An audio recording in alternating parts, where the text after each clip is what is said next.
Voilà, on est en direct. Bonsoir, bienvenue dans mon salon pour le deuxième soir de la semaine. Hier soir, j'avais le plaisir de recevoir Catherine Pelletier. Peut-être qu'elle va jeter un petit coup d'œil. Je la salue, je la remercie encore pour la clarté de toutes ses explications. Moi, j'ai appris des tonnes de choses sur le fonctionnement de la CPAM.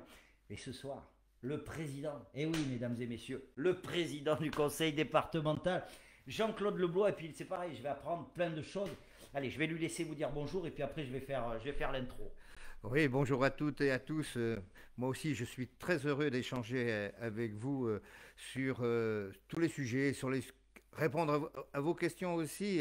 Et c'est très important de rencontrer les personnes et de pouvoir discuter avec elles. C'est ce qui nous manque un peu aujourd'hui dans cette période qu'on traverse où on doit se protéger et peut-être aussi s'isoler. Donc on a besoin d'échanger, on a besoin de parler. Et heureusement, on a aujourd'hui des moyens comme tout ce qu'il faut avec la visio. Je suis bien installé chez vous. Très bien. Alors je réfléchissais comme ça, vous savez, moi je suis sérieux, mais bon, quand même, ça n'empêche pas. Je réfléchissais, je me disais, mais alors, tu ok, tu fais venir les gens dans ton salon, comment ça se passe? Et ça me rappelait qu'il y a des années de ça, c'était le président Giscard d'Estaing qui s'était invité chez quelqu'un, je ne sais pas si vous vous rappelez. La- Je me souviens, mais je ne vois pas la cheminée Non, chez il n'y a vous. pas la cheminée. Si on est dans un appartement, il n'y a Ça pas va la pas. cheminée.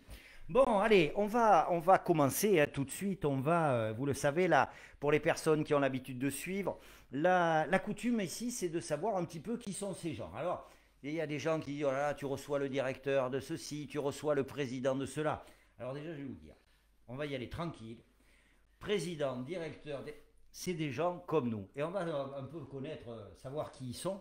On va, s'intéresser à savoir qui est Jean-Claude Leblois. C'est-à-dire qu'il n'a pas toujours eu le costume de président. Moi déjà, je voulais savoir, quand le petit Jean-Claude Leblois était petit, à quoi il rêvait, qu'est-ce qu'il voulait devenir.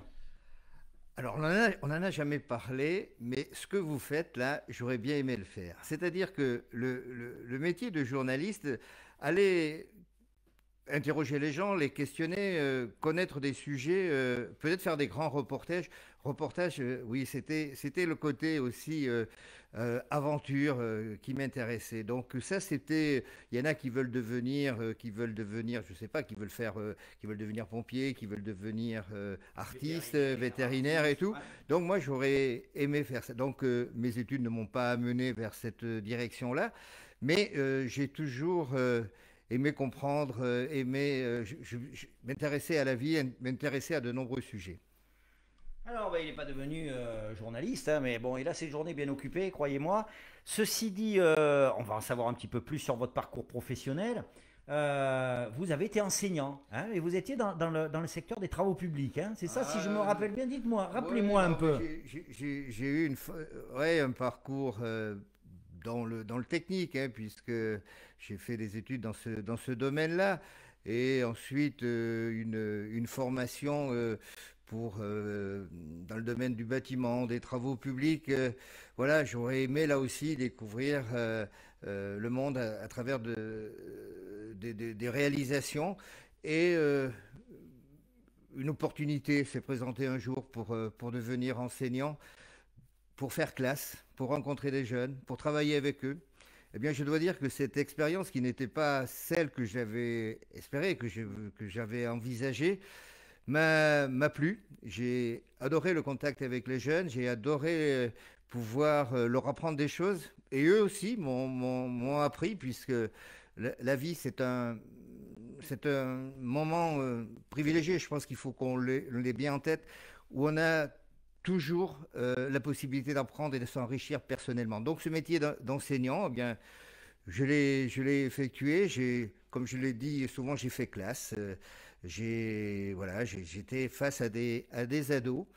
Et puis ensuite, avec l'expérience, bon, je suis devenu chef d'établissement scolaire jusqu'à à la fin de ma vie professionnelle. Et je dois dire, assez satisfait d'avoir accompli mon activité professionnelle, parce que bon, c'est vrai qu'aujourd'hui, je suis dans la vie publique, dans la vie politique, mais je vais dire à tous que la politique, ce n'est pas un métier. Pour moi, je ne l'ai jamais envisagé comme tel.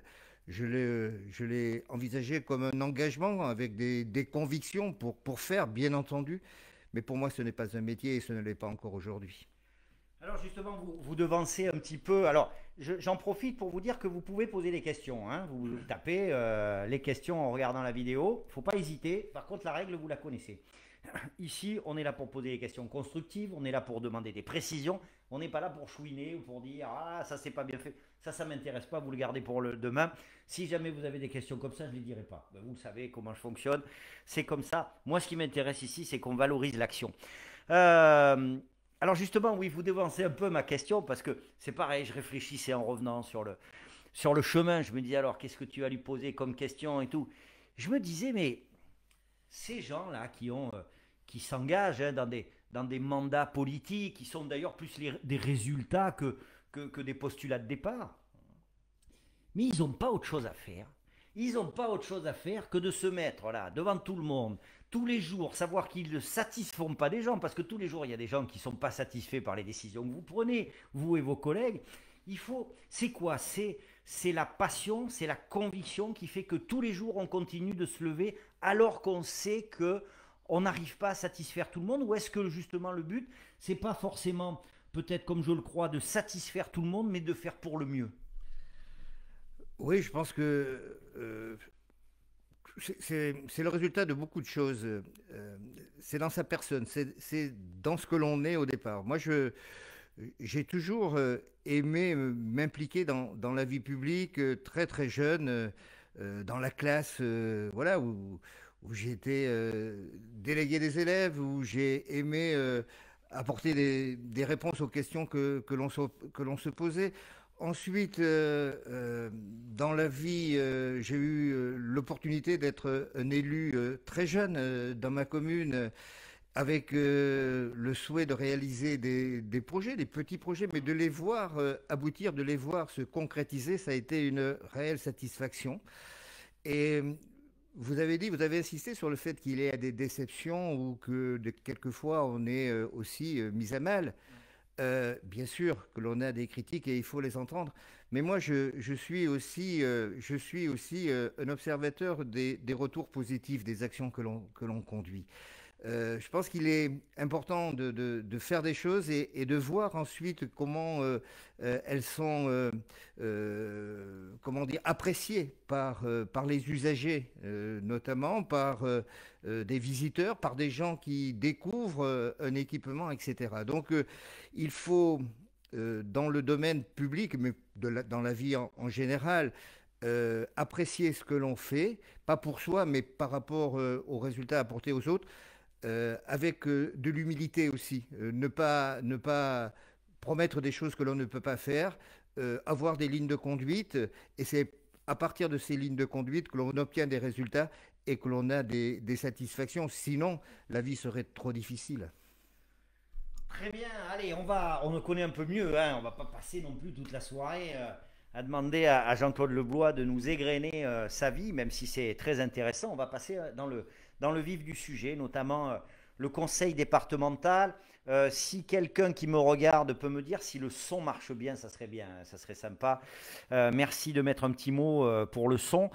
Alors, on est là pour parler d'économie. Je l'ai dit en introduction, le conseil départemental n'a pas de compétences propres dans le domaine économique, si ce n'est que, de par son action, il se situe en tant que levier, en tant qu'accompagnateur de la dynamique économique du territoire. Euh, Aujourd'hui, en période de crise, il y a eu des actes forts, des actes justement pour soutenir l'économie, notamment un, un- un investissement, donc en parlant de budget, hein, un investissement renforcé du conseil départemental, et puis une aide aux communes et aux intercommunalités. Donc est-ce qu'on peut parler de ces deux points-là déjà, effectivement, on en avait déjà parlé un petit peu ensemble. Le but, c'est de continuer à aider les entreprises à travailler. Oui, c'est dans toute période, je pense qu'il est important de maintenir une activité. Vous disiez que le département n'avait pas de compétences directes dans l'économie. Oui, c'est vrai, on a une compétence sociale importante, tout le monde la connaît, c'est 80% de notre budget de fonctionnement, j'y reviendrai.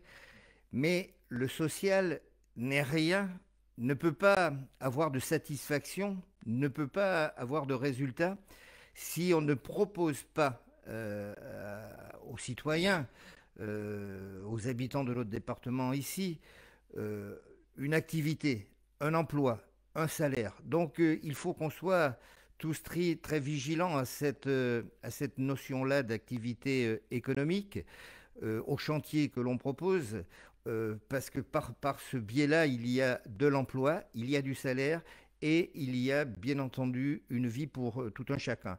Donc le social, l'économie vont de pair et sont très liés. Et on voit bien que dans cette période de crise où le social est très important, il y a des gens qu'il faut protéger, il y a des gens fragiles, mais que la crise économique entraîne également des difficultés, d'autres difficultés sociales, et qu'il ne faut pas abandonner ni l'un ni l'autre.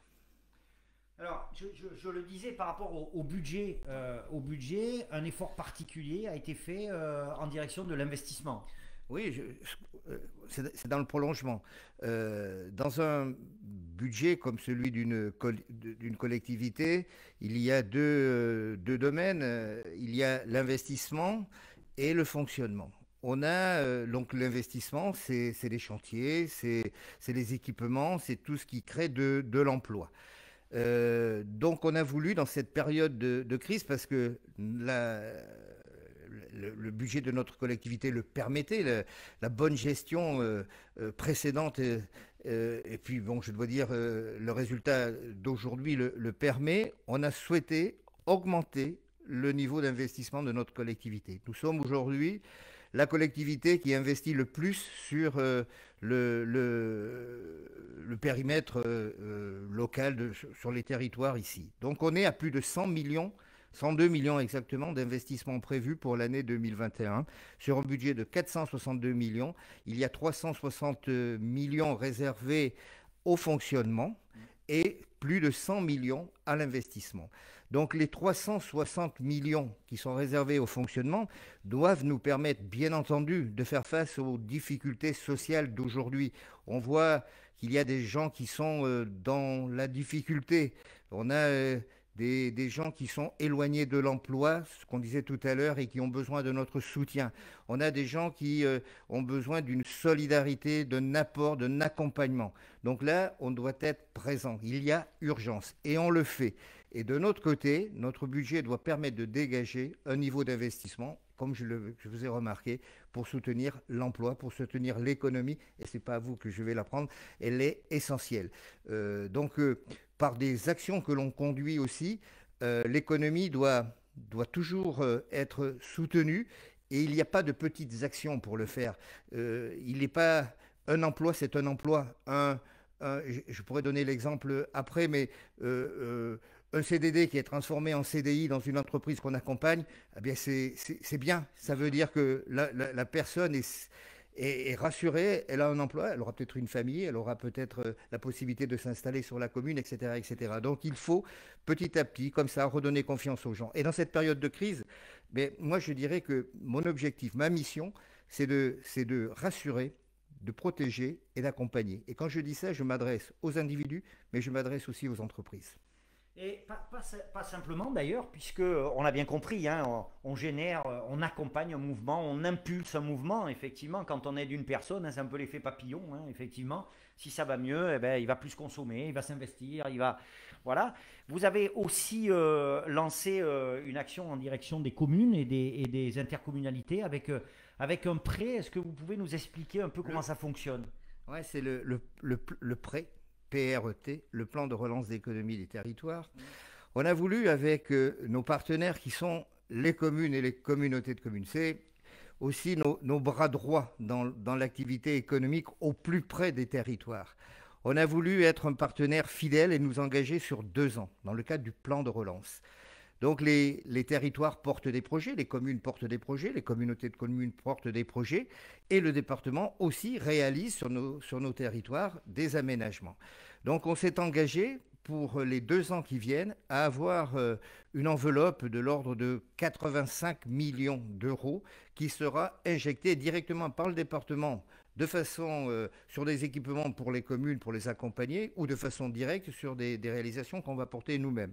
Donc c'est moitié-moitié, à peu près 40 millions pour les communes et communautés de communes pour les aider sur les aménagements, et un peu plus de 40 pour nos propres réalisations, avec bien entendu des domaines qui sont privilégiés aujourd'hui, c'est-à-dire tout ce qui concerne la transition écologique, tout ce qui concerne le numérique, tout ce qui concerne la culture, on pourra en reparler, qui souffre et qu'on a nécessité d'épauler. Donc il est important de conforter sur la durée, donc sur les 2 ans, notre accompagnement auprès des communes et communautés de communes sur des projets qu'elles vont réaliser ou qu'elles ont commencé à réaliser dans les 2 ans qui viennent. Alors je sais qu'il y a un point qui vous tient particulièrement à cœur, hein, parce qu'on est dans une région rurale. Hein.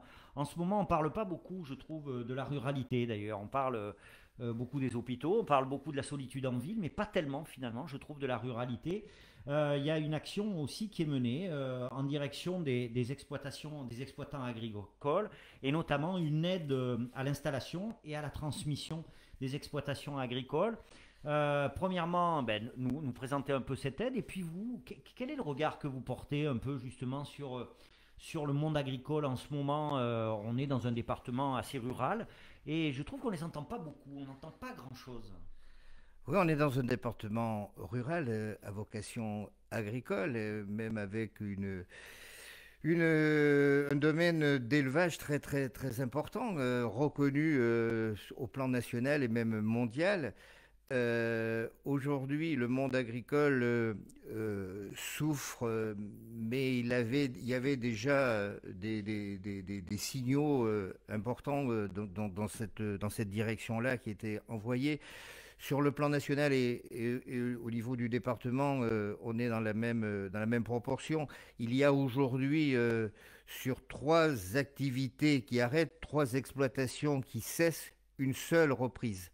Donc ça veut dire il y a de moins en moins d'exploitants agricoles, avec peut-être des exploitations plus importantes ou d'autres qui ne sont pas reprises et qui sont à l'abandon. Donc il y a une véritable préoccupation sur la reprise du foncier aujourd'hui. Nous travaillons dans ce sens avec la Chambre d'agriculture, où nous avons signé une convention pour mettre toute notre énergie possible pour favoriser l'installation des jeunes agriculteurs. Cet après-midi, j'avais une rencontre avec le président de la Chambre, et on a vu ensemble quelles étaient toutes les mesures que l'on pouvait prendre pour aider, faciliter la reprise d'une exploitation agricole. Il y a quelques années, l'activité agricole était assurée de père en fils ou de père à enfant, etc. C'est plus le cas aujourd'hui. C'est des gens qui viennent de l'extérieur et qui veulent s'installer, avoir une activité agricole. Donc la démarche est différente. Il y a bien entendu un engagement au départ important de la part de celui qui va s'installer. Donc il faut que les collectivités, les banques aussi, viennent les épauler pour pouvoir leur permettre de se lancer dans cette activité. Donc première préoccupation, c'est celle-ci, la reprise d'une activité. Et après, il y a le matériel, le coût du matériel. Nous avions un dispositif précédemment qui permettait d'aider les CUMA pour, vous savez, c'est le principe du partage et la mutualisation de la coopérative. Ouais. C'est une coopérative, ouais, pour partager du matériel à plusieurs. Et depuis quelques années, on voit que c'est un principe qui est de plus en plus apprécié, demandé par les CUMA qui existent sur notre département. On a multiplié par 2 l'aide sur le budget 2021. Donc on va venir les accompagner davantage, et même sur de l'acquisition du matériel agricole, parce qu'il faut aussi que l'on puisse permettre à des exploitants d'acquérir du matériel qui peut leur permettre de travailler, mais qui n'est pas forcément de l'acquisition neuve. Donc voilà, tous ces dispositifs nous permettent matériellement et financièrement à accompagner. Et après, il y a une autre réflexion qui est déjà engagée depuis plusieurs années, c'est celle de la production locale. Donc c'est la production, la production de qualité, se dirigeant de plus en plus vers une garantie bio, hein, avec des labels. Et ensuite, il faut que nous soyons aussi dans la consommation exemplaire, c'est-à-dire que les collectivités, donc le département responsable des collèges, 15 000 demi-pensionnaires tous les jours, c'est pas rien, multiplié par le nombre de jours. Donc nous avons décidé d'aller dans les années qui viennent vers 100% de produits, enfin, c'est l'objectif, 100% de produits de proximité dans les assiettes des Hauts-Viennois au niveau des collèges, qui pourront bien entendu donner l'exemple à d'autres collectivités de nous suivre. Donc aujourd'hui, on est dans cette réflexion-là. On a des éleveurs, on a des exploitants qu'il faut aider, qu'il faut accompagner, mais il faut leur donner aussi des perspectives et que nous aussi, on soit l'exemple qui leur permet de dire oui, là, il y a des débouchés. Là, je vais pouvoir, si vous réfléchissez 2-3 minutes sur le chiffre d'affaires que peut générer 13 000 ou 15 000 personnes auxquelles on offre le repas, enfin on l'offre en dédommageant un petit peu quand même, multiplié par le nombre de journées, vous verrez qu'il y a un chiffre d'affaires qui dépasse les 10 millions par an là-dessus. Donc je crois que c'est 13, s'ils sont réinjectés dans le local, dans le circuit local, c'est énorme. Bien sûr. Oui, on l'a compris, hein. C'est pour ça on dit il n'y a pas de mission directe, mais une mission d'accompagnement, une mission de levier. On entend bien, c'est passionnant, je trouve, la stratégie de fond, hein, qui consiste à dire on vient en appui là, un petit peu financièrement là, mais c'est pour générer de l'activité et ensuite les uns et les autres fabriquent ce qu'ils ont à fabriquer et vendent ce qu'ils ont à vendre. Effectivement, on est dans une économie tout à fait dynamique. Oui, tout à fait dynamique. Donc, vous avez vu que c'est des aides qui peuvent être directes, des aides aux communes, aux communautés de communes, à Limoges Métropole aussi, parce que nous signerons aussi le prêt avec l'aglo. Donc, on a, comme je le disais tout à l'heure, 85 voire 100 millions avec l'aglo. Donc, ça, c'est quelque chose qui est réinjecté dans l'économie locale, puisque c'est surtout des réalisations bâtiments, équipements qui ici. Demain, je vais sur une commune signer un accompagnement à un artisan qui a une entreprise de plomberie, une petite entreprise. Il est seul avec deux personnes qui sont en contrat à durée déterminée et avec l'accompagnement que nous lui permettons avec la communauté de communes, eh bien, il va s'agrandir et il va transformer les 2 emplois qu'il a en CDI. Donc c'est une réussite et c'est 2 emplois de plus et 2 familles peut-être qui vivront sur cette commune-là. Exactement, eh oui, ça fait des petits comme ça, pas à pas, bien sûr, c'est fascinant. Alors, on vient de parler de l'agriculture, pas simple, alors ni pour l'agriculture ni pour les autres de se projeter aujourd'hui, hein. Moi je rencontre souvent des créateurs d'entreprises, forcément ils se posent des questions, il y en a qui remettent à plus tard. Bon, toujours est-il qu'il faut bien continuer à avancer d'une façon ou d'une autre, hein, une fois qu'on a dit que c'est compliqué. Il y a un secteur qui souffre, un secteur que je connais particulièrement bien aussi, qui souffre en ce moment, c'est le secteur de la culture.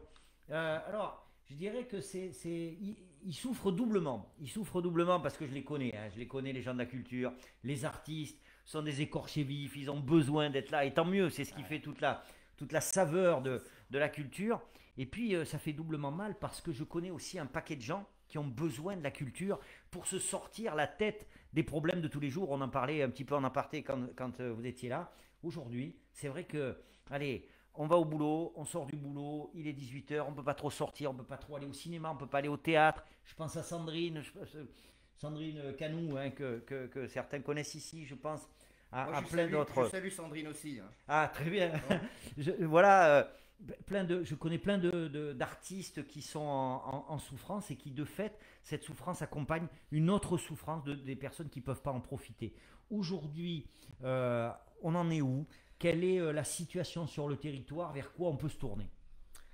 Oui, je pense que nous aussi, la culture nous manque. La rencontre avec les compagnies, avec les artistes, les spectacles de tout ordre nous manquent. Je pense que on ne vit pas pour aller au travail et rentrer chez soi. On vit pour avoir un côté social, un côté rencontre, un côté aussi où on nous pique un petit peu, hein, où on nous remet en question. C'est ça aussi la vie en société, la vie en groupe. Donc là, on est aujourd'hui coupé de ce monde-là qui nous amène à réagir, etc.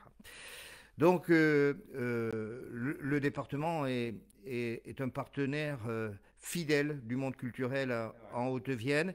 Deux, trois exemples. On a nos actions spécifiques sur le département dans le cadre de la culture au grand jour. Au bout du compte aussi, que l'on avait initié en 2020, les spectacles n'ont pas pu avoir lieu. Mais moi, j'ai tenu à ce que les indemnités soient versées à toutes les compagnies, qu'elles ne devaient pas être victimes de la crise que nous traversons. J'allais dire que nous avons derrière nous. Non, nous sommes toujours dans cette période-là, dans cette période difficile. Donc, nous leur avons versé ce qui était promis et nous avons reprogrammé. Ça n'a pas pu avoir lieu. Pour 2021, nous avons de nouveau mis en place un programme sur l'année pour le festival au bout du compte, pour la culture au grand jour.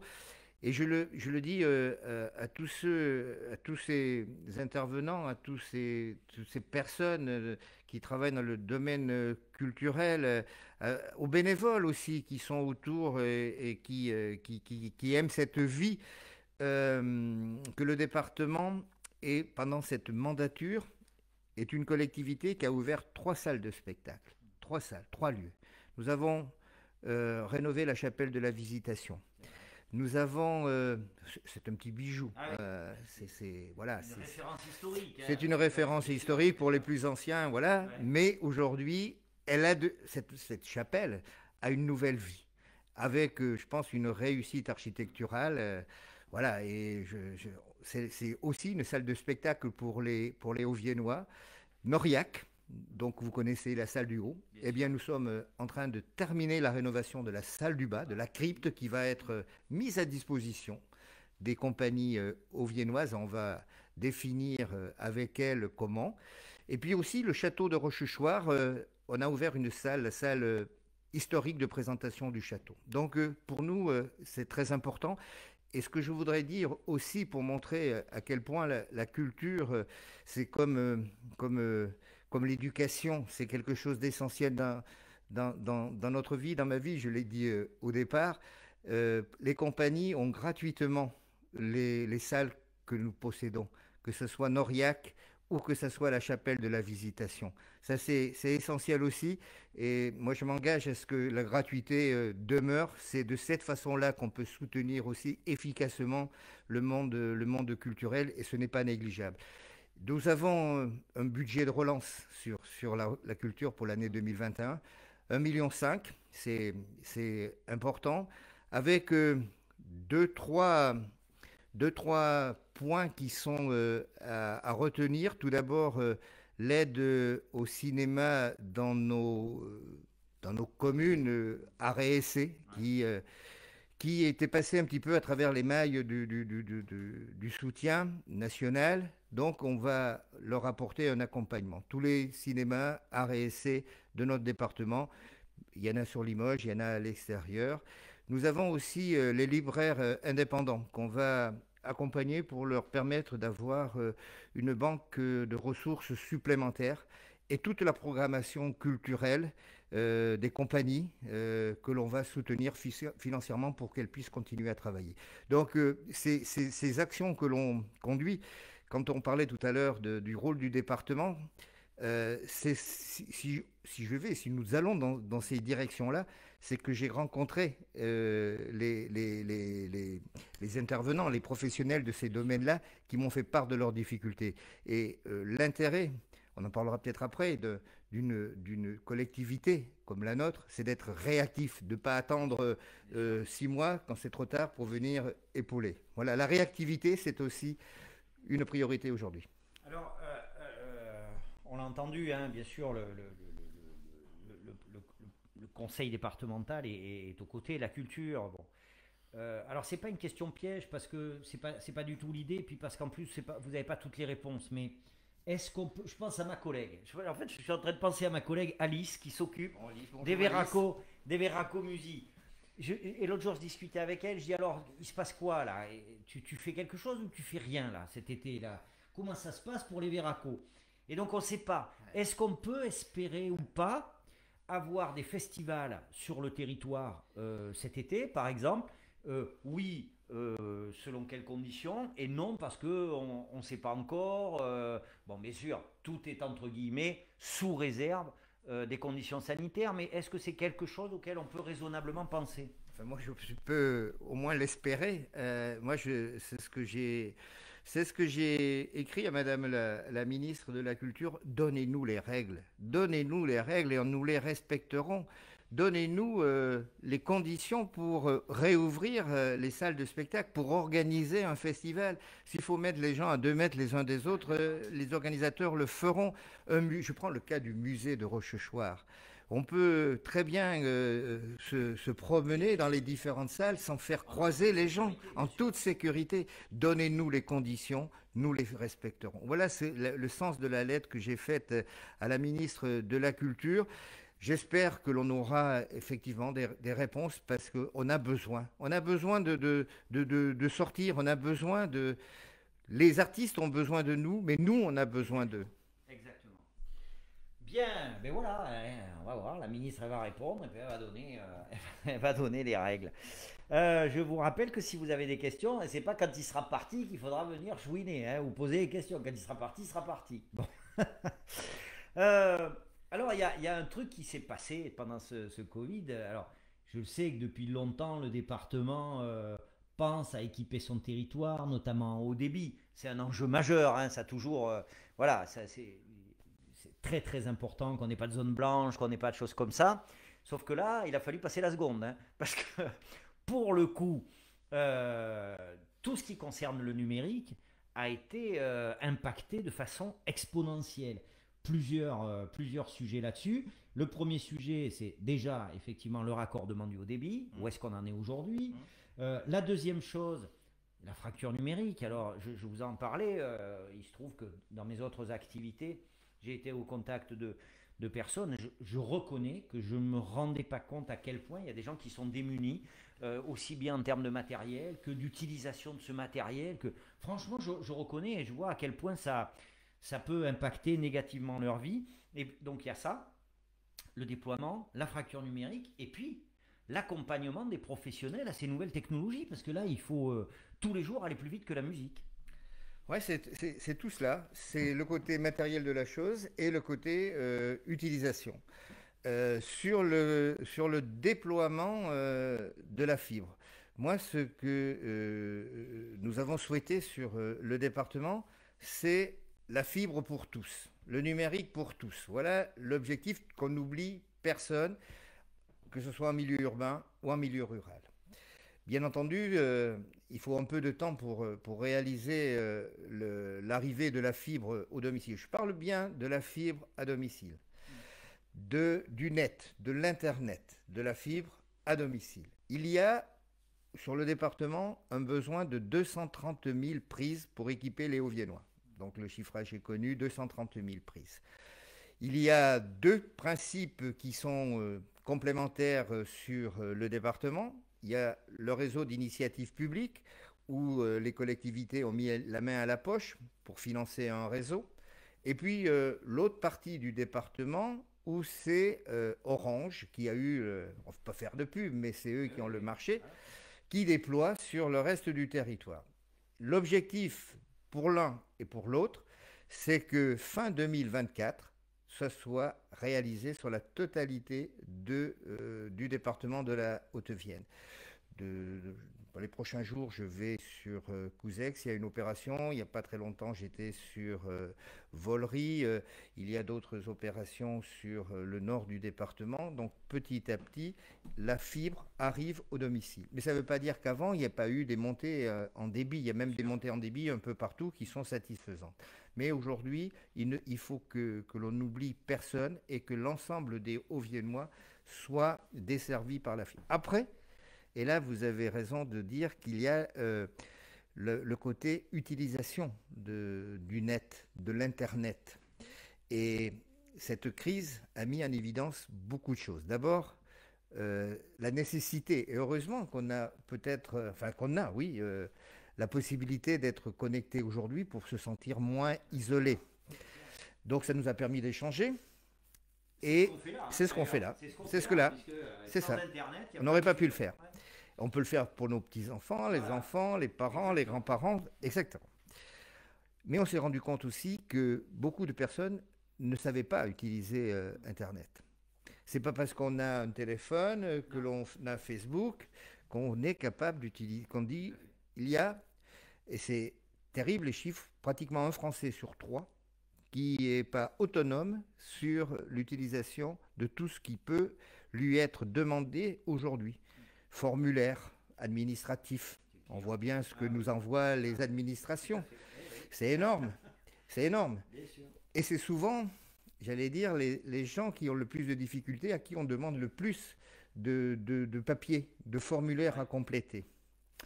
Et après, il y a toutes les relations avec les écoles, les collèges. Tout le monde connaît les communications. Donc il faut qu'on puisse les utiliser.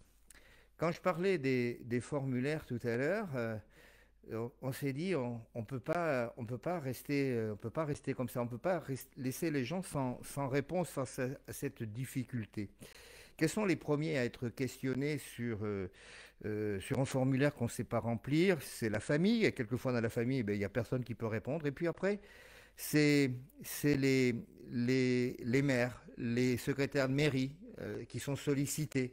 C'est aussi les agents du département qui travaillent dans les différentes antennes, dans les différents lieux, les travailleurs sociaux, voilà. Donc ils sont face à des questions. Donc on s'est dit, il faut que l'on puisse avoir un dispositif sur lequel on va pouvoir répondre à tout cela. Soit faire à la place des gens, parce qu'il y en a qui sont aujourd'hui très éloignés de l'utilisation, donc faire à leur place, mettre à leur disposition des outils, de l'imprimante, du matériel qu'ils n'ont peut-être pas, faire de la formation aussi, parce que c'est quelquefois un besoin de les rendre autonomes, mais il y a toujours ces degrés-là. Donc on a commencé à faire, avec les partenaires, avec Limoges Métropole, une cartographie départementale, où on a pointé, vous pouvez aller sur le site du département, vous allez la trouver, sur tout le département, il y a à chaque endroit ce que vous pouvez trouver qui est lié à l'utilisation du numérique, soit de la forme, enfin il y a toutes les questions. Après, on s'est dit, ça ne suffit pas. Il faut que l'on puisse aider les plus en difficulté à venir se former parce que ça a un coût. Il y a des prestataires qui... Donc on a décidé, on a voté un chéquier de 260 000 € pour permettre sur les 2 ans à accompagner dans la formation ces gens-là. Donc c'est un chéquier d'une valeur, je ne sais plus combien, il y a plusieurs chèques, donc ils pourront payer le prestataire avec ça. L'État est venu à nos côtés à 50%, c'est la convention que j'ai signée hier ou avant-hier avec le ministre du numérique, qui avait aussi proposé, et c'est tombé assez bien avec nous, la mise en place, la proposition de mettre sur les départements des conseillers numériques. Donc nous avons 35 conseillers numériques qui vont venir dans ce schéma dont je viens de parler, qui seront répartis sur l'ensemble du territoire et qui vont venir répondre à toutes ces questions-là. Donc 35 conseillers numériques sur 2 ans. C'est un peu le système des emplois aidés ou des emplois jeunes qu'il y avait précédemment, qui seront là pendant 2 ans, qui vont pouvoir répondre. Donc à côté du côté matériel du numérique, il va y avoir, et pour moi c'est essentiel parce qu'on est en train de laisser sur le bord du chemin des gens qui, la fracture numérique, elle existe, elle entraîne la fracture sociale. Il y avait des gens qui étaient complètement perdus et qui passaient même à côté de certains droits puisqu'ils ne pouvaient pas utiliser l'outil numérique. Donc il faut qu'on soit très vigilant. Donc les travailleurs sociaux chez nous le sont, mais on n'est pas tout seul. Il y a tout un schéma, comment dire, une toile d'araignée qui se tisse pour que la personne qui a une question doit trouver une réponse et doit trouver un interlocuteur. Très bien. Alors Constance, je vois que Constance a posé une question. Déjà, bonsoir Constance, hein. Alors, vous allez faire plaisir au président parce que moi je sais que ça lui tient à cœur. Donc voilà. Et ça tombe bien, je vais vous dire Constance, parce que c'était la prochaine question. Alors, bon, on va dire que c'est vous hein, qui êtes à l'origine de cette question. Président Constance, alors elle a une question assez large. La mienne va être un petit peu plus précise derrière, mais elle veut connaître le rôle du CD dans le secteur social. Alors, je sais que ça vous tient à cœur. Je veux dire, j'aurais tendance à dire sans secteur social, pas de CD, pas de Ouais. CD sans secteur social, Ouais. c'est pas possible. Alors, vous avez donné quelques renseignements à Constance, bien sûr, par rapport à ça. Et puis moi, me préciser un peu les choses parce que, euh, bon, le budget du RSA a explosé Oui. pour des raisons, Oui. j'allais dire, mécaniques. Oui. Hein. Oui. Aujourd'hui, pour que les gens comprennent bien, attention aux interprétations un peu rapides. Oui, non, on ne peut pas laisser des gens comme ça, sans ressources, bien sûr, c'est évident. En tout cas, et là on ne fait pas de politique, hein, c'est juste la prise en considération des êtres humains. Mais de notre côté, l'enjeu, c'est qu'une fois, mais c'est vrai aussi pour tout ce que vous avez dit jusqu'à présent, hein, l'enjeu, on vient abonder financièrement, mais on vient abonder financièrement pour qu'à un moment donné, le mouvement se mette en marche et que ces aides du RSA se transforment en salaire parce que des entreprises ont pu embaucher et parce que les personnes, les bénéficiaires du RSA, ont pu être accompagnés, je pense que vous allez nous en parler, dans l'accès à l'emploi, dans l'accès à la formation. C'est exactement ça, c'est exactement ce cycle-là. Avant tout, priorité au soutien à l'économie pour que chacun d'entre nous, dans chacun des Hauts-Viennois, le plus possible, puisse avoir un emploi et puisse être autonome et ne pas avoir un appui, un accompagnement. Mais malheureusement, la situation avant la crise, accentuée par la crise, amène des gens qui n'ont pas d'activité aujourd'hui et qui sont nombreuses. Donc le département, dans sa vocation, dans son obligation, a la compétence sociale. C'est-à-dire qu'on doit mettre en place des mesures d'urgence pour que ces personnes-là ne se retrouvent pas sans allocation. C'est une part importante de notre budget. Je le disais tout à l'heure, sur les 360 millions de fonctionnement, 80% sont réservés au social. Alors qu'est-ce qu'il y a dans le social? Il y a, comme le dit Bruno Gadrez, tout d'abord le montant du RSA, le revenu de solidarité active qui est versé à ceux qui n'ont rien, absolument rien pour vivre.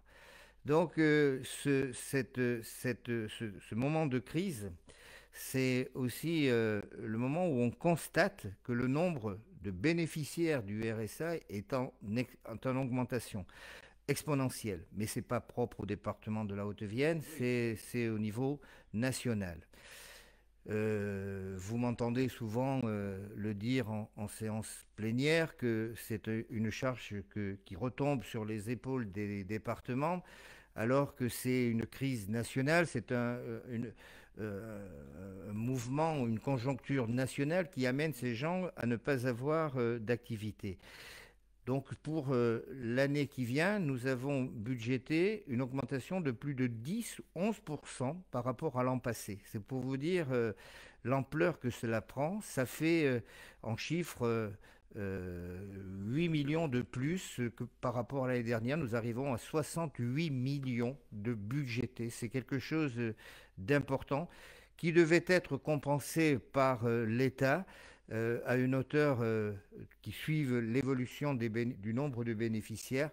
Malheureusement, et c'est ce que je dénonce, voilà, c'est comme ça tout le monde le sait, mais vous m'avez tous entendu, la compensation de l'État est la même depuis 10 ans, elle est de 28 millions, sauf que la dépense augmente et que l'écart à notre charge devient de plus en plus important. Ensuite, comme autre dépense, on a l'APA, l'allocation personnalisée à l'autonomie que l'on verse aux personnes âgées qui sont au domicile ou qui sont en maison de retraite dans les EHPAD, où ça tombe dans le budget de l'EHPAD pour venir baisser le coût de journée, ou bien à domicile pour aussi avoir une aide, un soutien, un accompagnement dans les actes de la vie quotidienne. On a aussi toutes les prestations que l'on verse aux personnes handicapées, la PCH, pour leur permettre d'avoir la possibilité de se déplacer, d'avoir des aménagements au domicile. On a aussi toutes nos obligations envers les hébergements des personnes handicapées comment dire, en foyer de vie et tout cela, les personnes âgées aussi, et les enfants qui nous sont confiés. Les enfants qui nous sont confiés, c'est ceux qui ne peuvent pas rester en famille. Et c'est Constance que vous avez ici. Je vais lui donner un chiffre. Nous avons aujourd'hui 1000 enfants au Viennois, de la naissance jusqu'à la majorité, qui sont confiés au conseil départemental par la justice. 1000, c'est énorme. Donc pour eux, il faut qu'on puisse leur apporter l'hébergement, la nourriture, l'éducation. Tout ce que, voilà, c'est une mesure importante. Donc tout ce côté social, avec des dispositifs à côté, parce que, comme vous le faisiez remarquer, l'essentiel, c'est pas...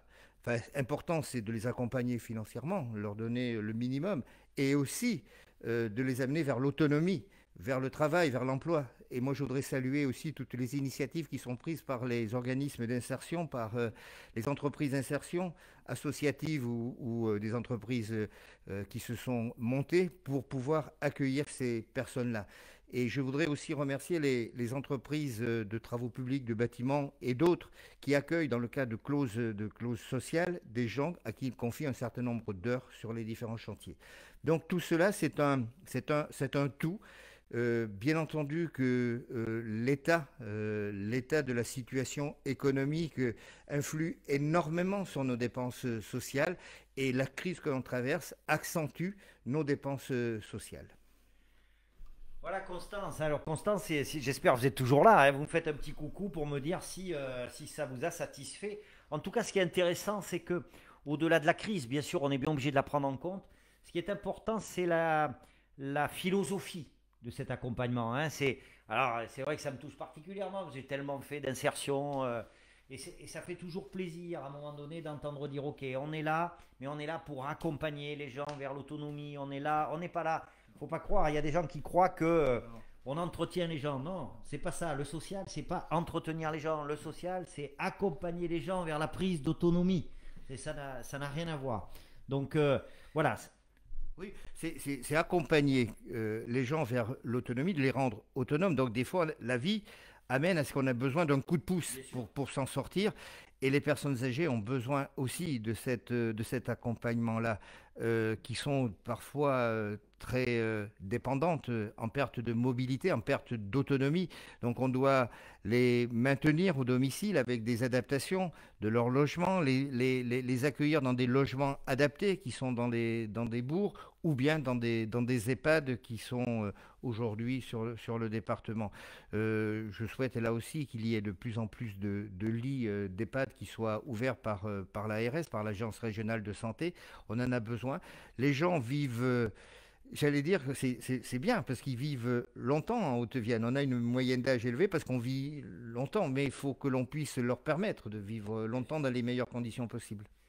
Et puis bon, on va pas passer la soirée là-dessus, mais moi je pourrais discuter. Vous savez, on parle des personnes âgées, on parle du maintien à domicile, on pourrait tout à fait faire un parallèle, hein, avec les personnes en situation de handicap. On privilégie effectivement le maintien à domicile, mais qui dit maintien à domicile, c'est super, mais ça demande d'autres moyens. Alors les gens comparent les coûts, non, il ne faut pas comparer les coûts parce que c'est pas aussi mathématique que ça. Mais on est un peu sur la même logique et on a tendance à se dire, tiens, par exemple, moi souvent j'entends les gens dire, ah oui, mais si les gens sont à domicile, ça coûte moins cher. C'est pas tout à fait comme ça qu'il faut voir les choses, et notamment dans le secteur du handicap, par exemple, beaucoup de choses sont faites. Beaucoup de choses sont faites pour maintenir des personnes à domicile. Et pour les maintenir à domicile, il faut pouvoir venir en appui aux aidants. Il faut pouvoir venir en appui en individuel, hein, ouais, aux personnes. Et tout ça a un coût. Oui, ça a un coût. Je pense qu'aujourd'hui, la perte de l'autonomie, il faut qu'elle soit envisagée de façon globale. La prise en charge des personnes en perte d'autonomie doit faire l'objet d'une solidarité nationale. On a, je crois, nécessité d'avoir la mise en place d'un cinquième risque qui amènerait une contribution, une répartition des richesses pour que ce risque-là soit pris en compte, parce que ça a un coût important d'être en maison de retraite, etc. Donc il me semble que, enfin, c'est la demande au moins que je formule, qu'il y ait une prise en charge par une solidarité nationale du vieillissement, que ce soit en EHPAD ou au domicile. Donc c'est un tout. Aujourd'hui, la science a fait des progrès, et tant mieux. Les personnes peuvent vivre plus longtemps, mais nous avons aussi l'obligation de leur permettre de vivre dans de bonnes conditions. Et les personnes handicapées, lorsqu'elles sont dans un établissement scolaire, quand elles sont plus jeunes, elles ont besoin aussi d'être accompagnées pour pouvoir suivre leur scolarité. Donc tout cela a un coût qu'on doit assurer. C'est l'effort de solidarité, de partage que l'on doit avoir. Mais il y a de belles satisfactions aussi dans les résultats. Euh, on le voit à travers la MDPH qui aussi prescrit un certain nombre de préconisations et d'accompagnement pour ces personnes-là. Donc le social, comme vous le disiez au départ, c'est l'ADN, c'est notre raison d'être d'une collectivité départementale. Mais notre collectivité, en dehors du social, doit aussi faire des actions pour permettre à l'activité économique d'exister. Voilà, alors on arrive vers la fin là, hein. Parce que on va terminer avec quelque chose qui me semble important là aussi. Alors certains diront que je faillote, pas du tout, mais je le pense profondément ce que je vais dire. Euh, on est en période de crise, c'est compliqué. Moi, ce que je constate, quoi qu'il en soit, une fois de plus, sans faire de politique, je trouve que beaucoup de choses ont été faites pour éviter que les gens plongent, que les entreprises plongent, etc. Franchement, on peut toujours ne pas être d'accord après, mais c'est tellement facile de ne pas être d'accord après. Moi, en tout cas, je suis content de vivre dans un pays qui a pris beaucoup de décisions comme celles qui ont été prises. Et surtout aussi, parce qu'on ne pense pas, c'est que derrière ces décisions qui sont prises, il y a toute une mécanique qui doit se mettre en place pour que ces décisions puissent être appliquées.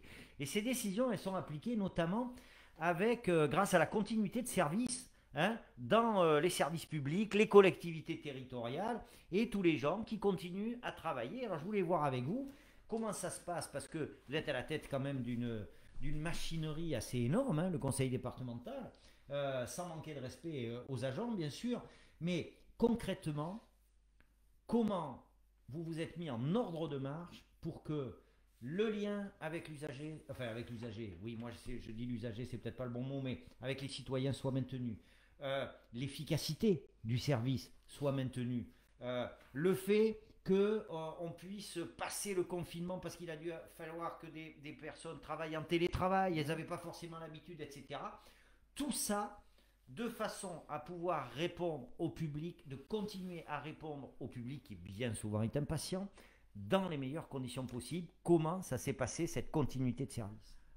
Et comme vous le dites, on réussit à le faire. Oui. On réussit à le faire. C'est là qu'on voit tout l'intérêt du service public.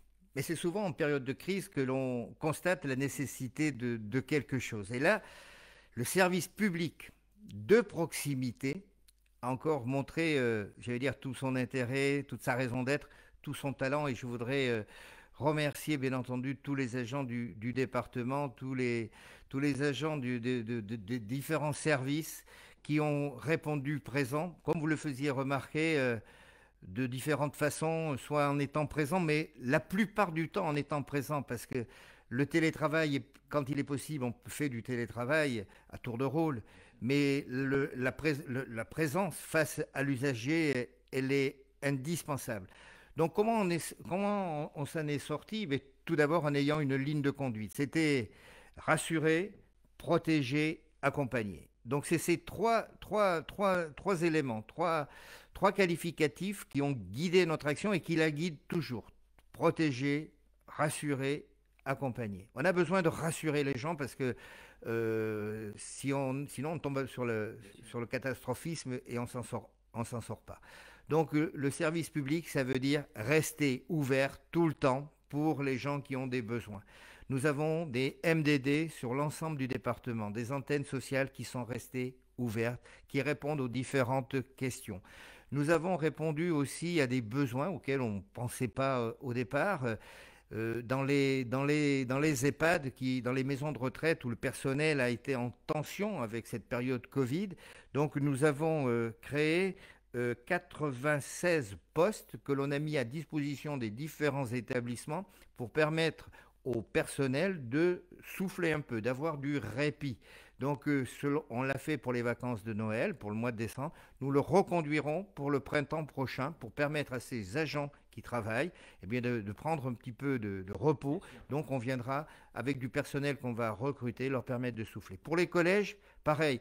Regardez, dans les collèges, on assure la restauration scolaire, on assure l'entretien, le ménage, comme on dit. Eh bien, on a mis une équipe volante, des agents en plus. On a 40 agents supplémentaires à la disposition des établissements scolaires. Comme ça peut arriver, on a eu des cas Covid dans un établissement scolaire. Eh bien, aucun n'a fermé en raison de manque d'agents pour assurer la restauration, les repas, le service ou le ménage. Donc c'est ça le service public aussi, la réactivité du service public. Donc on peut en être fier. C'est pour cela qu'il faut qu'on le défende en dehors de la crise aussi, parce qu'on peut réagir, on peut adapter, et on a des gens, des professionnels qui ont ça dans la tête, dans leur savoir-être, c'est être au service des autres. Moi, je voudrais remercier tout le monde d'avoir fait cet effort, d'avoir commencé par se protéger, parce qu'il a fallu protéger tout le monde, d'avoir joué ce jeu-là, et puis d'abandonner personne, d'accompagner, et aussi d'envoyer des messages de réassurance pour qu'on garde le moral. Il faut garder le moral, hein, c'est important. Bien sûr. Oui, mais on le garde d'autant plus quand on donne un coup de fil à la MDPH, ben, par exemple, on est bien reçu. Que quand on va dans une MDD, on est reçu avec le sourire. Mais attention, hein, c'est vrai dans les deux sens. Je le disais hier à Madame Pelletier, il faut aussi comprendre, quand on se déplace ou quand on téléphone à ces agents du service public, qu'il y a plein de gens qui appellent, qu'il y a plein de gens. Ouais. Et il faut être un peu gentil aussi, hein, parce que des fois, on n'est pas trop gentil, on perd patience, mais croyez-moi, pour côtoyer ces gens tous les jours, ils le font avec beaucoup d'empathie, avec beaucoup de motivation. Donc prenez soin d'eux et surtout prenez soin d'elles parce qu'il y a beaucoup de femmes et elles vous le rendront au centuple. Franchement, c'est la vérité. Bien, donc on arrive au bout là, on arrive au bout, bientôt 8 heures. Il faut bien qu'il rentre chez lui quand même, ce président. Mais je suis bien chez vous. Eh bien oui, mais écoutez, moi j'ai une chambre, il n'y a pas de souci. Je vais lui poser la question traditionnelle qui clôture ces moments de rencontre. Donc je vois bien, le matin, vous vous levez, tac, on met le costume, on met du sambon, on file au conseil départemental. Là, on a 200 000 décisions à prendre à l'heure.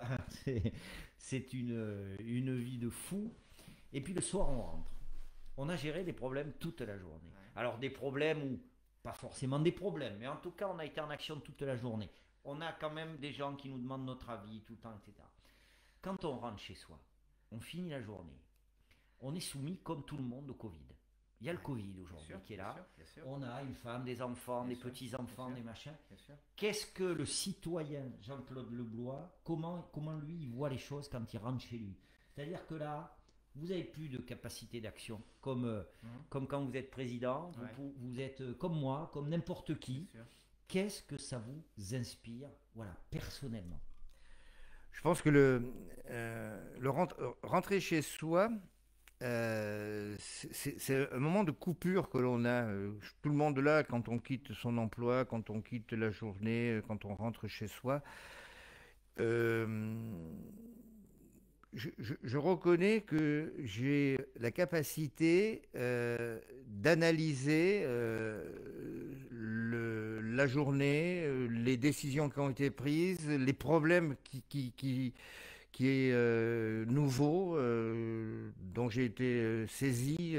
Voilà, je reconnais que j'ai un esprit d'analyse et que je peux couper, que je peux aussi prendre un peu de recul pour analyser avec sang-froid différentes situations.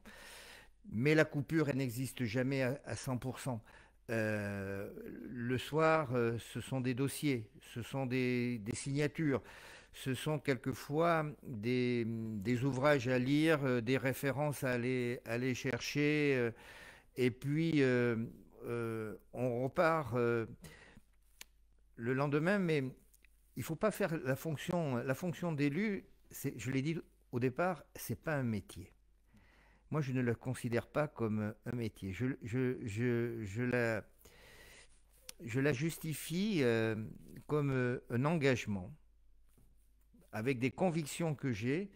C'est c'est c'est ma personne qui est traduite dans la fonction que j'exerce aujourd'hui et les satisfactions, parce qu'on a des satisfactions aussi hein, dans l'exercice de nos missions, c'est d'abord de rencontrer les gens. Je dois dire que c'est une chance énorme que j'ai de pouvoir rencontrer tout type de personnes. Et je me fixe comme comportement, comme attitude de ne refuser à personne la possibilité de me parler, d'échanger, de m'écrire et ensuite avec l'obligation de lui répondre. Euh, c'est comme ça, je pense que c'est l'éducation de départ qui a été faite comme ça. L'enrichissement dans une fonction d'élu, elle est là, elle est sur la rencontre que l'on fait, sur les, c'est ça l'enrichissement. Ensuite, la satisfaction, c'est de pouvoir répondre aux, aux problèmes des personnes, de pouvoir leur apporter une réalisation, une concrétisation. Euh, j'ai choisi, on ne m'a pas obligé, j'ai choisi cette fonction-là. Voilà, je pense qu'on évolue dans la vie. Peut-être que j'étais pas tout à fait comme ça, mais j'ai toujours été dans une collectivité. J'ai toujours, bon, j'ai été maire d'une petite commune. Voilà, j'étais un élu de terrain, un élu de base. Quelle belle fonction d'ailleurs d'être maire. Ah, je trouve que c'est la fonction la plus noble, nécessaire. C'est là où on se fait engueuler en direct. Mais on se fait aussi des fois avoir quelques compliments. Mais on ne triche pas. On ne peut pas tricher quand on est un élu de proximité. C'est ça qui est intéressant. Moi, je ne. Voilà, je pense qu'il faut avoir quelques attitudes. Voilà, en politique, il faut rester humble, il faut vouloir faire pour les autres. Voilà, moi, c'est un engagement et je fais cette fonction avec conviction, avec force, euh, pas contraint. Alors, vous avez vu, hein, il est parti, puis résultat, il n'a pas répondu à ma question, donc je vais lui reposer ma question. Oui, reposez-la. Je vais lui reposer Ouais. ma question, mais c'était passionnant, c'est pas le problème. C'est quand vous rentrez chez vous le soir, qu'est-ce que vous inspire la situation du Covid? Tout simplement. Ouais. Comment vous, Mais vous voyez vos proches, comment vous voyez vos amis, comment... je les vois Est-ce que pas. vous avez peur? Je les vois pas, Ah, mes voilà. amis. Alors, Je suis comme vous. Hein, je suis comme vous. Je les vois pas. Je vois pas mes amis. La vie, là, elle va s'arrêter. Je vais sortir de cette interview. Ça va stopper comme vous. J'ai la même vie que tout le monde, avec d'autres préoccupations, mais pour moi, c'est très dur. Moi, je partage tout ce que vous ressentez. Euh, je me dis qu'on n'est pas fait pour vivre avec un masque sur le nez, avec un couvre-feu à 18 heures. Les jeunes qui ont 20 ans ou 18 ans ou 25 ans aujourd'hui, qu'est-ce qu'ils vont retenir de tout ça quand ils vont être en responsabilité, quand ils vont avoir un métier et tout. Je pense que c'est ça qui me fait le plus peur. Alors qu'est-ce que je fais quand j'arrive chez moi? Eh bien, j'adore bouquiner, j'adore écouter de la musique, j'adore faire un peu de sport, mais là, la nuit, c'est un peu tard. J'adore me retrouver autour d'une main courante, n'est-ce pas, pour le dimanche, très proche. Mais pourquoi? Parce que j'aime bien le contact et voilà, c'est une continuité, c'est un tout. Voilà, c'est comme quelqu'un qui apprécie avoir, je sais pas, aller à la pêche ou aller ailleurs. Moi, j'aime être au contact des gens. voilà, écoutez, là on a battu le record, hein, le record du monde de l'émission en direct de mon salon. Hein, ben, moi, j'ai pas vu le temps passer. Écoutez, c'était passionnant. Merci beaucoup Jean-Claude Leblois. On en sait un peu plus, on en sait un peu plus. Bon courage. Mais je vais vous laisser la parole. Ouais. C'est vous qui allez finir de Ah bon, toute façon. Hein. d'accord. Vous allez voir, c'est vous qui allez finir, c'est vous l'invité. Donc merci à toutes celles et ceux qui ont suivi. De toute façon, vous pouvez retrouver l'émission, elle va être enregistrée, je vais la diffuser, vous pouvez la faire passer à vos amis. Je vous rappelle aussi qu'il y a un site internet qui s'appelle emploi-nouvelle-aquitaine.fr sur lequel vous pouvez trouver tous les jours des offres d'emploi sur toute la Nouvelle-Aquitaine. Vous pouvez aussi trouver, je m'adresse aux employeurs, une CV Tech entièrement gratuite. Il y a 900 CV de personnes qui sont disponibles pour travailler chez vous. C'est gratuit, profitez-en, ça ne restera peut-être pas toujours. En tout cas, voilà, il se passe des choses à Haute-Vienne, il se passe des choses à Limoges. On n'a pas à rougir de tout ce que l'on fait. Merci beaucoup. Je vous donne rendez-vous la semaine prochaine. Normalement, si je ne me trompe pas, je vais parler avec un autre responsable, ça sera Guillaume Guérin, qui est président de la communauté d'agglo. Moi, je n'ai jamais rencontré, je ne sais même pas vraiment ce que c'est qu'une communauté d'agglo. Il va nous expliquer. Et le mot de la fin, je vais le laisser à Jean-Claude Lebois. En tout cas, merci à toutes et à tous de nous avoir suivis. Merci de m'avoir invité. J'ai passé, c'est vrai, c'est passé très vite. Il y a tellement de choses à dire et à préciser aussi parce que la vie des collectivités n'est pas simple. C'est pas toujours évident de comprendre le fonctionnement d'une commune, d'un département, d'une région, d'une communauté de communes. Chacun a un rôle bien particulier. Chacun a des compétences et quand on entend les gens qui disent on n'a qu'à faire ça, tout le monde ne peut pas faire n'importe quoi puisqu'on a un cadre, on a des compétences, on a aussi des décisions qu'on peut prendre dans certains domaines. Donc il est important de faire de la pédagogie, d'expliquer. Moi j'adore ça. Moi je souhaite que chaque habitant, chaque citoyen comprenne bien l'organisation territoriale de notre territoire. En tous les cas, pour le mot de la fin, j'espère qu'on va sortir très vite de tout cela. Bon, le vaccin est aujourd'hui la réponse. On me demande souvent si je me ferai vacciner. Bien entendu, quand mon tour viendra, je me ferai vacciner. Il est important, je crois, aujourd'hui de faire confiance à la recherche, aux personnes qui ont découvert le vaccin. Donc, bon courage à vous toutes et à vous tous. Protégez-vous. Vivez un peu, profitez de ces moments-là peut-être pour faire autre chose que ce que vous faisiez habituellement. Et j'espère vous retrouver prochainement. Merci à vous. Allez, merci. Bonne soirée.